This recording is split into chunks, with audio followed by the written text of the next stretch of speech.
and it seemed like my parents were being swayed against me while my allies disappeared.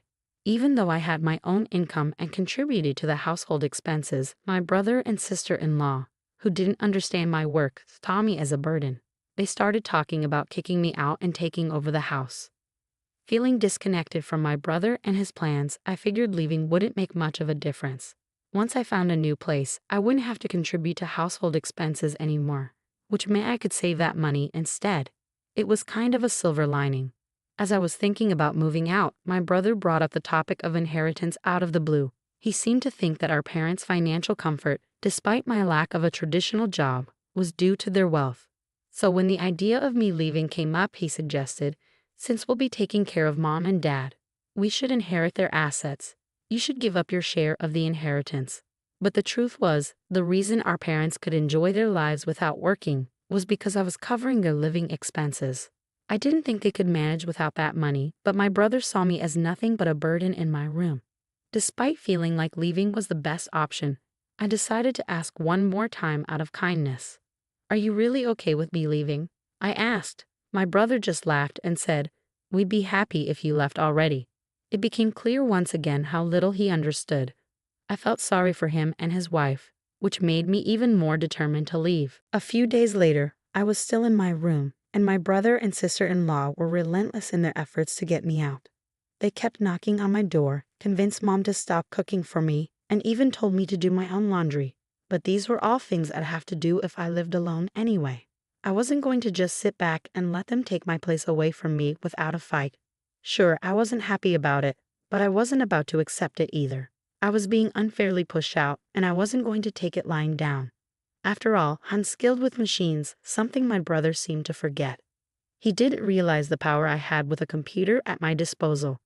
I wasn't the type to quietly obey orders and leave. My brother's marriage, with me as the reclusive sister, was the only chance for our parents to have a grandchild. They were so focused on that, they didn't see how wrong it was for me to leave. So I decided to set up a little surprise for them, a trap that would spring into action as soon as I left the house. After finding a new place to live and completing all the necessary procedures, I was ready to leave my family home. Just before I departed, I left a farewell message for my parents and brother. "I've been supporting the family, and you've forgotten all the good I've done. I hope you realize who the real burden on our family wealth is." My parents seemed surprised for a moment, but they probably trusted that my brother would figure things out somehow. They all brushed off my words as bitterness. I knew they didn't take me seriously. But for now, I believed it was best to leave things this way. So I left the house. I took a significant amount of equipment from my family home and bought additional items, along with necessary furniture and appliances for my new place. I set up my new place just the way I wanted it, decorating it with my favorite style and creating a cozy atmosphere. It turned out to be a perfect environment for me to work in, and surprisingly, living alone wasn't as intimidating as I thought it would be. In fact, I wished I had made the move sooner. The people in the neighborhood were friendly and life was comfortable. Since leaving my family home and taking care of everything on my own, I've been enjoying myself, trying out new experiences. While I was reveling in my newfound independence, I wondered how things were going back at my family home, especially since they lost my financial support. Then, out of the blue, my mother called. "Hey, Christina, did you do something to our machines?" she asked. "What do you mean?" I replied. "There's something wrong with the computers and electronics," she said. "I have no idea about that," I said, puzzled. "I used to help out for free because we're family, but since you treated me poorly and kicked me out, even though you're my parents, you'll have to pay the regular price," I explained. "What? That's pretty greedy. We're your parents. Can't you give us a discount?" they responded. "Well, I prefer giving discounts to my friends. Unlike you, they treat me well," I countered. "Fine, you're so cheap," they grumbled. Internally, I sighed with relief that another trap hadn't been triggered and dealt with the situation calmly. But my mother didn't seem to appreciate my response. She abruptly hung up, behaving like a sulking child, and even sent a spiteful email implying that mean people lose friends. It made me question who was acting like the mature one. Frankly, it seemed self-centered, if not downright selfish. As for what I did to the family computer, I simply restored all the adjustments I had previously made for free back to their original settings. To someone unfamiliar, it might seem like the computer malfunctioned on its own. When I suggested they contact the company for repairs as an individual, they got upset. But I expected as much, so I let it go. 6 months after leaving home and settling into my new life, my father called me. "I hate to ask, but can you lend me some money?" he said. "What do you mean? Lend you money?" I responded. "Your brother and his wife have been spending recklessly. They think we're rich, and they keep complaining, asking for money to buy this or go there," he explained. "I have no idea about any of this. Why do you always come to me with everything? I've heard of daughters who live alone sending money home, but parents asking their children for money? Shouldn't it be the other way around, out of generosity?" I questioned. "It's not that simple," he replied. "Well, even $500 would help," he added. "I'm not giving you anything. I won't lend you money either. I have no intention of financially supporting you anymore," I firmly stated. "Of course, I'll work on your machines if you pay for my services," I replied calmly. "You've really become stingy," they retorted. "I guess Mom was right about you." They went on complaining about my unemployed years, but I didn't let it bother me. I just ended the call. My father didn't send any emails, but he started calling me multiple times a day, which I found annoying. What troublesome parents I have, I thought to myself. A few days later, my brother, sounding desperate, called me. When I asked why they kept contacting me, he asked, "Do you know why our family was wealthy?" It seemed like he suspected their financial situation had worsened since I moved out, but it was too late. My current home was my sanctuary. My work and life were all centered around this house, and I had no intention of leaving it again. Could it be that our family's wealth came from the $2,500 I was contributing each month? I pondered.